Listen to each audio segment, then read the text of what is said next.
அந்தர்பல்டி அடித்த எடப்பாடி பழனிசாமியின் ஆதரவாளர் கே.பி. முனுசாமி, பாஜகவுடன் கூட்டணி வைக்காமல் இருந்தால் நிச்சயமாக அனைவரும் சிறைக்கு செல்ல வேண்டிய சூழ்நிலை ஏற்படும் என்று திடீரென்று பன்னீர்செல்வம் அவர்களுக்கு ஆதரவாக கே.பி. முனுசாமி அவர்கள் கூறியிருப்பது மிகப்பெரிய ஒரு அதிர்ச்சி எடப்பாடி பழனிசாமி அவர்களுக்கு வந்திருக்கிறது. ஏனென்றால் அதிமுக பாஜக கூட்டணி வேணாம் என்று எடப்பாடி பழனிசாமி அவர்கள் மட்டும் தனித்து முடிவு எடுக்கவில்லை.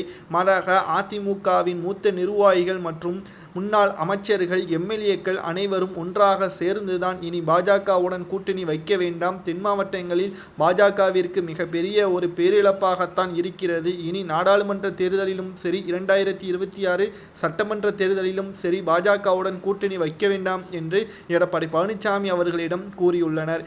இதனால் சமீபத்தில் எடப்பாடி பழனிசாமி அவர்களும் அதிகாரப்பூர்வமாக அறிவித்திருந்த நிலையில் தென் மாநிலங்களை விட வட மாநிலங்களில் அதிகமான இடங்களில் பாஜக மட்டும்தான் வெற்றியடைந்திருக்கிறது. குறிப்பாக 2024 நாடாளுமன்ற தேர்தலிலும் மிகப்பெரிய வெற்றியை பாஜக தழுவும்.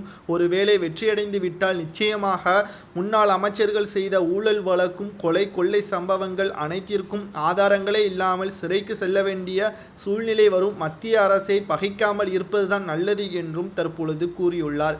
திமுக, அதாவது ஆட்சியில் இருக்கக்கூடிய திமுகவிற்கே 3 அமைச்சர்கள் சிறைக்கு செல்லக்கூடிய நிலைமை ஏற்பட்டுவிட்டது. ஆனால் எடப்பாடி பழனிசாமி அவர்கள் எடுத்த திடீர் முடிவால் தற்பொழுது எதிர்க்கட்சியாக இருக்கின்ற அதிமுகவிற்கு மிகப்பெரிய ஒரு பாதகம் ஏற்படும். அதிமுகவில் புரட்சித் தலைவர் ஜெயலலிதா அவர்கள் இறந்த பிறகு அதிமுக இரண்டாக பிளவுபெறாமல் இருப்பதற்காக நரேந்திர மோடி அவர்களும் உள்துறை அமைச்சர் அமித்ஷா அவர்களும் பல முறை பேசி முடிவு செய்தார்கள்.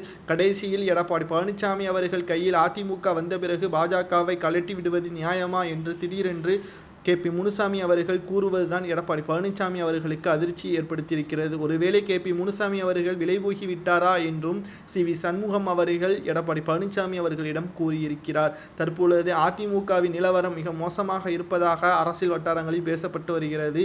கே.பி. முனுசாமி அவர்களை பற்றி உங்களது கருத்துக்களை கமெண்ட் வாயிலாக கூறுங்கள். நன்றி, வணக்கம்.